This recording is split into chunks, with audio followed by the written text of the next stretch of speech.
In the evening, Mom arrived and Maria was already preparing to take a shower, extremely tired from the day's activities. But who says she can't go to bed early, especially if she has to get up early the next morning? Mom sat in the kitchen, her expression reflecting despair. She refused food, silently chewing her lips and speaking about nothing. Maria openly yawned, not wanting to point out her mother's meaningless chatter. Frankly, she didn't feel like sitting and listening to pointless ramblings. Mom couldn't hold back. "Something happened to you, Maria?" she asked. "What should happen?" Maria replied. "You came so late, as if I can't come to visit my daughter," exclaimed Mom. "I'm not distancing myself," retorted Maria. "Mom, you talk as if we're not family." "Am I distancing myself?" Maria inquired. Mom pursed her lips. "Your friends mean more to you than family," Mom said, looking at her daughter. Maria realized that this didn't bode well. "Come on, voice your grievances," Maria said. "Grievances? About what?" Mom didn't understand. "You're detached from reality, always hanging out with your friends. And Dad asked you to take Grandma to the summer house, but you, supposedly, were busy." "You heard who asked whom, you heard," Maria continued. "And you're living high on the hog, going on vacation twice a year, once to Turkey, once to Italy. You seem to have too much money to spare," she concluded, looking at her mother with clear dissatisfaction. "Well, there's a reason for that. I have where to save them." Mom Maria smirked sarcastically. "I earn and manage my finances wisely. It's called savings. We haven't had any renovations in our parents' apartment for about 15 years or even more.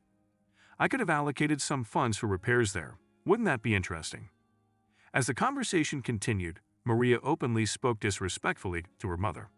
Her mother, in turn, got really worked up. She argued that Maria acts like a fish out of water, fighting for herself, while Maria doesn't have a child or even a kitten.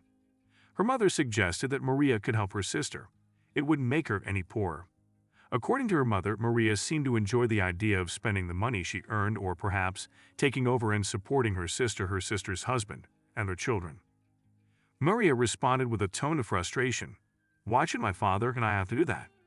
Her mother replied to her with a question. "We're a family," stubbornly insisted her mom. "We should help each other. We're family. You help? And why should we, Mom?" Maria countered. The response from Maria was met with another question from her mother. "We are a family, Maria," firmly states her mom. "We should help each other. You're a family. You help. You're helping them. And why am I involved in this? Are you mocking me?" Of course, everything falls into your lap. She has a 3-bedroom apartment, while my sister and her family are cramped in one room. Do you know, even Tanya's James doesn't have such a situation, and he is, by the way, a man. Dear, what about you? You don't have a man. And what does that have to do with anything? That he's a man, and that he doesn't have. As for me, I can't afford housing for my own family.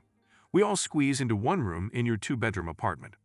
However, they do a good job of having children, significantly contributing to the demographic increase. Oh, and you forgot to mention my job in the same heap. It brings me quite decent money, though I work like a dog. For example, I have to get up very early tomorrow. So let's wrap up this pointless conversation and head to bed, exclaimed Mom. "No, why don't you just spend the night at my place? I have a guest room, so you can help your sister," retorted Maria. "I refuse, and you won't take William to the sea with you," replied her mother. "You shameless pig, uncultured." "Who do you think you are, Maria?" Mom asked. "Why uncultured? Educated people have 2 things higher than you. They didn't spend a ruble on my education. I earned my first degree myself, and for the second one, I paid myself. In all other aspects, I am done with you. Thank God you won't be here anymore. You know who you are. Mom, don't bother coming over. I don't come to your place either. The last time was when your husband threw me out by the collar.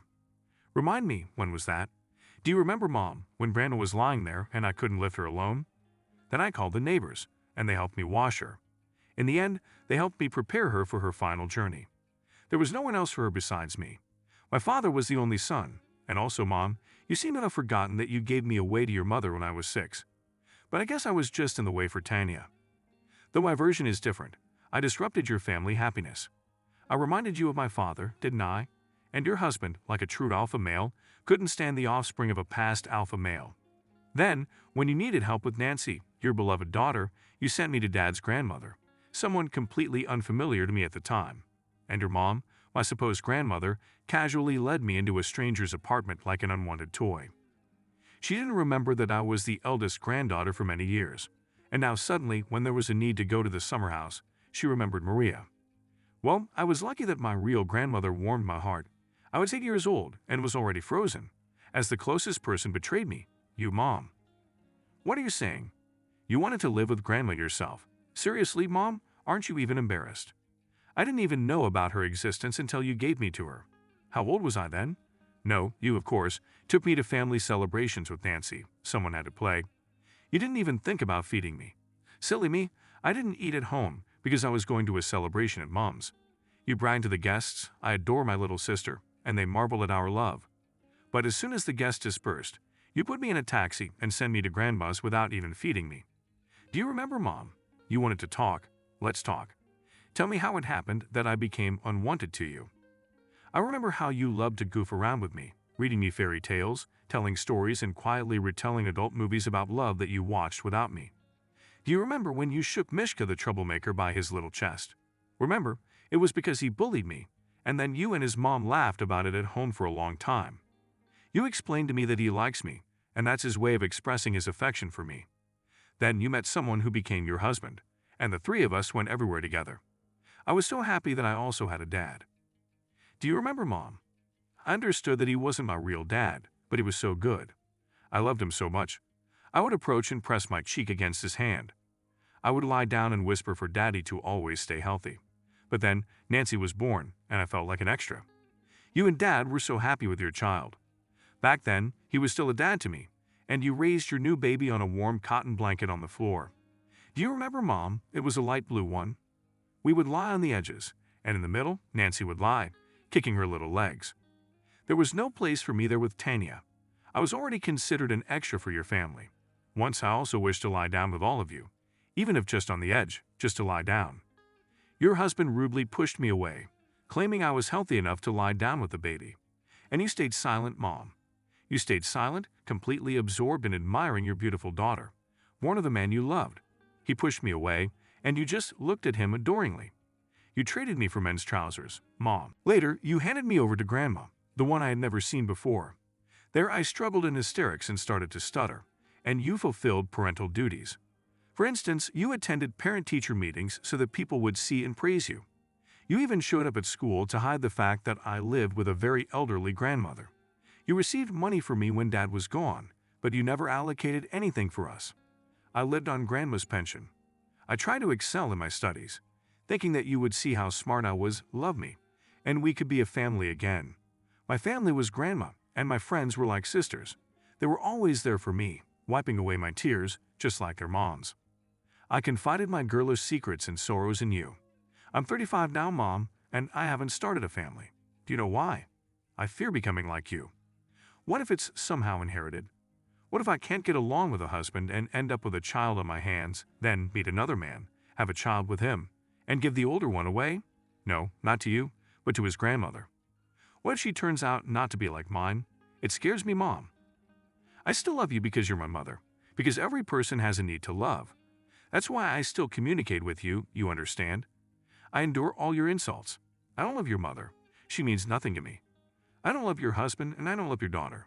Sorry, but for me, they are strangers. Remember, I tried to be friends with your daughter, but nothing good came out of it.